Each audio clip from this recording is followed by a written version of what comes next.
शुभ दिन। आप सबको मेरी हिंदी कक्षा में स्वागत है।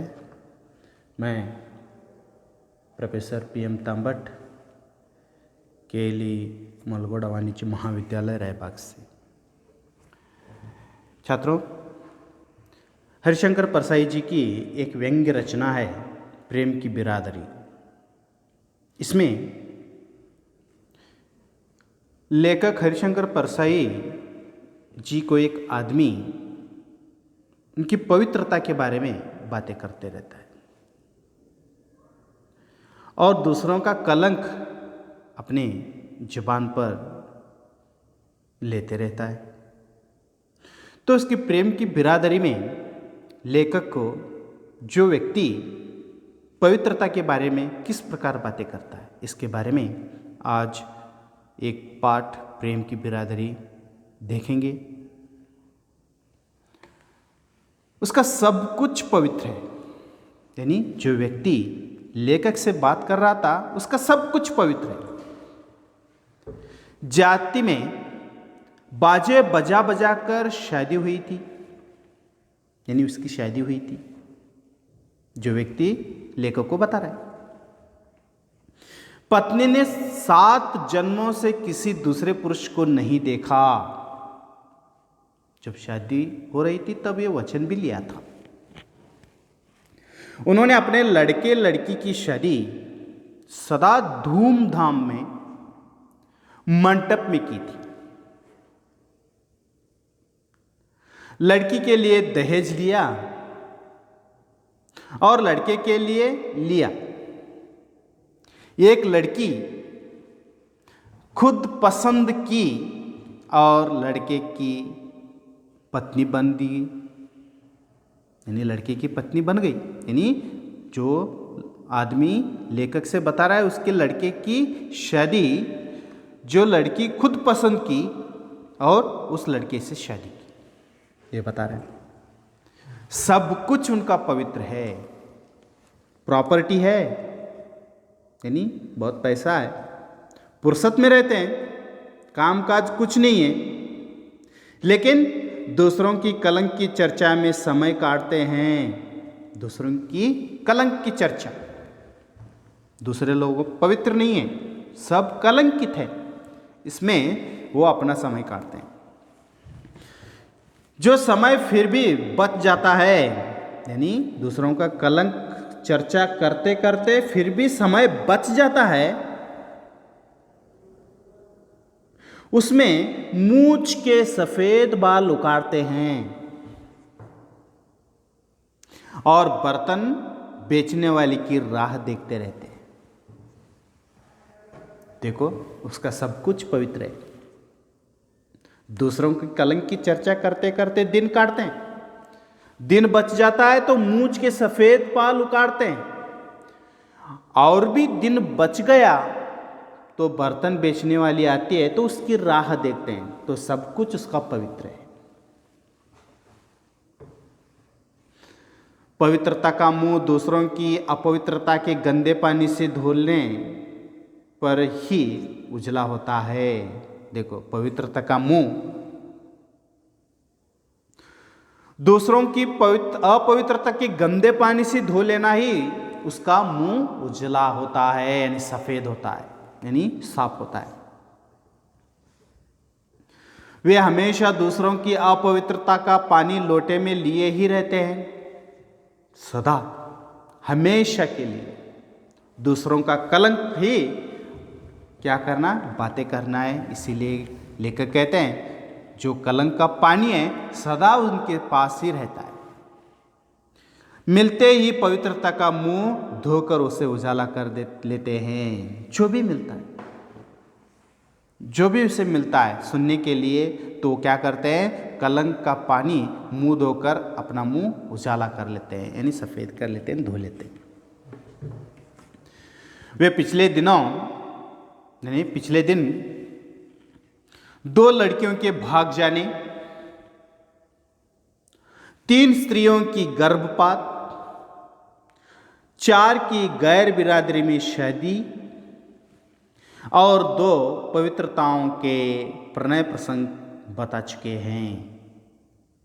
यानी जो आदमी लेखक को मिला है, दूसरों का कलंक, इन यहाँ पर अभी बताया गया, इन बातों को पिछले दिने बता चुके हैं।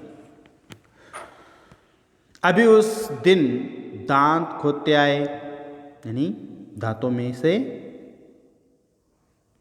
दांत बिना घसे हुए वैसे ही हाथ मिलाते हुए फिरते आते हैं।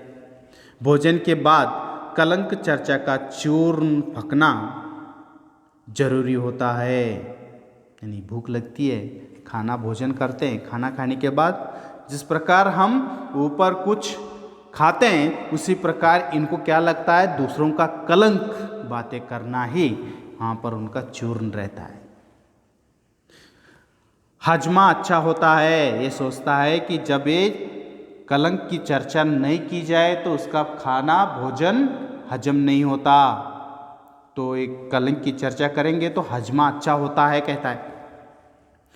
उन्होंने चूर्ण फकना शुरू कर दिया। आपने सुना, अमुक साहब की लड़की अमुक लड़के के साथ भाग गई और दोनों ने इलाहाबाद में शादी कर ली। कैसा बुरा जमाना आ गया है। मैं जानता हूं कि वे बुरा जमाना आने से दुखी नहीं, सुखी है। जितना बुरा जमाना आएगा वे उतने ही सुखी होंगे।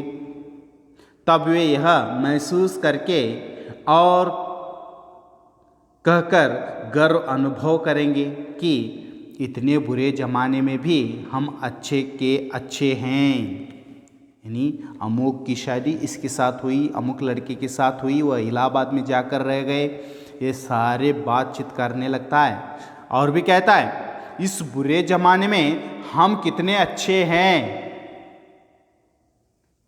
हमारे बिना कोई अच्छा नहीं है, हम केवल अच्छे, इतने बुरे जमाने में भी, इतने लोगों में भी हम अच्छे हैं।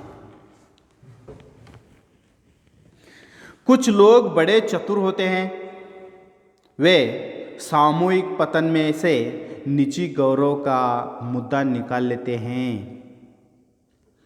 और अपने पतन को समूह का पतन कहकर बरी हो जाते हैं। कुछ लोग ऐसे भी होते हैं, अपनी कलंक को समाज का कलंक कहकर अपने आप क्या करते हैं, वहां से निकल देते हैं। मैंने अपनी दृष्टि आदत के मुताबिक कहा, यानी लेखक कहते हैं इसमें परेशान होने की क्या बात है। अपने देश में अच्छी शादियां लड़की भाग करी हुई है, यानी अपने देश में अच्छी शादियां लड़की को भगाकर ले जाकर हुई है। कृष्णा ने रुक्मिणी का हरण किया था और अर्जुन ने कृष्णा की बहन सुभद्रा का। इसमें कृष्ण की रजामंदी थी। भाई अगर कोऑपरेट करे तो लड़की भगाने में आसानी होती है, ये भी उस आदमी ने कहता है।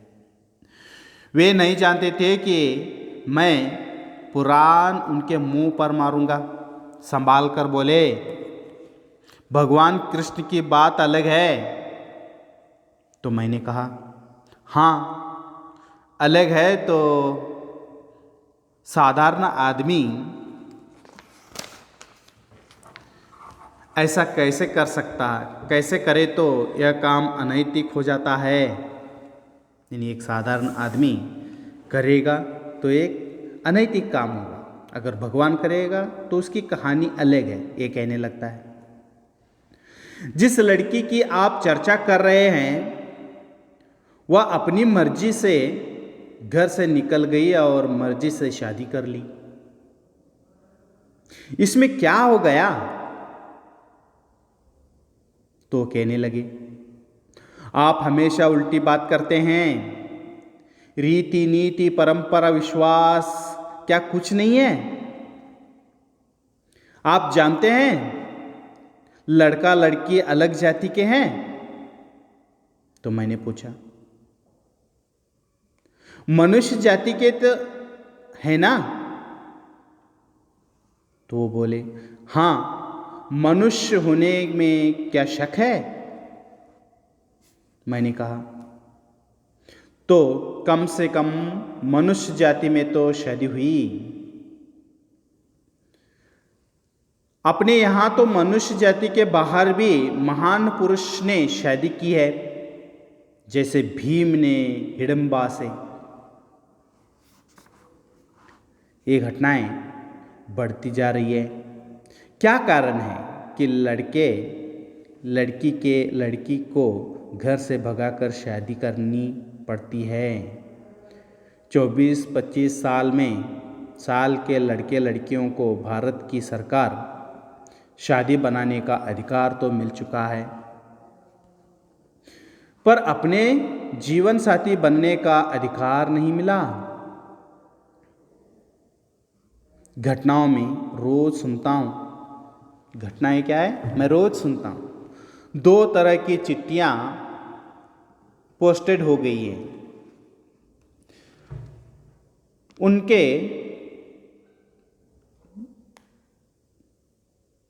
मजमून ये हैं, यानी एक नमूने इस प्रकार है।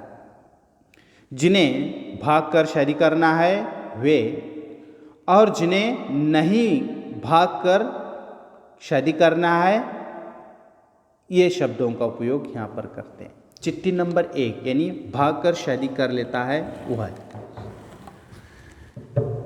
लड़की लिखती है अपने पिता को, पूज्य पिताजी,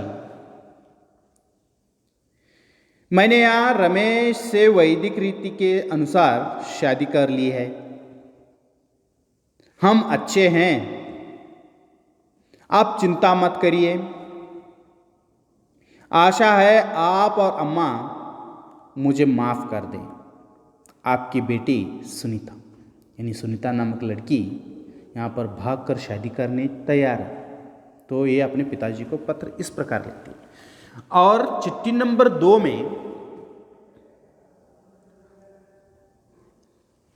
भाग कर न जाने की, यानी भागकर शादी करने की इच्छा नहीं है, तो वो लड़की किस प्रकार पत्र लिखती है।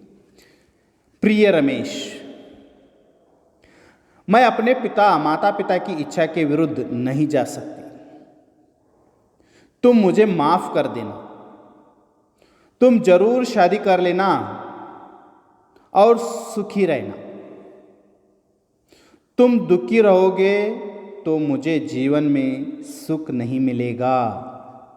हृदय से तो मैं तुम्हारी हूं। और भी लिखती है ब्रैकेट में, 4-5 साल बाद आओगे तो पप्पू से कहूंगी, बेटा मामा जी को नमस्ते करो। यानी बच्चा होने के बाद बच्चे के जुबान से कहने लगाऊंगी मामा, यानी अपनी माँ का भाई है, मामा कहने लगाऊंगी, कहकर तुम्हारी विनीता। इस प्रकार यहाँ पर ये प्रेम की बिरादरी कहानियों व्यंग्य लेख में चल रही है। तो बची हुई व्यंग्य कहानी अगले वीडियो में देखेंगे। तब तक के लिए धन्यवाद।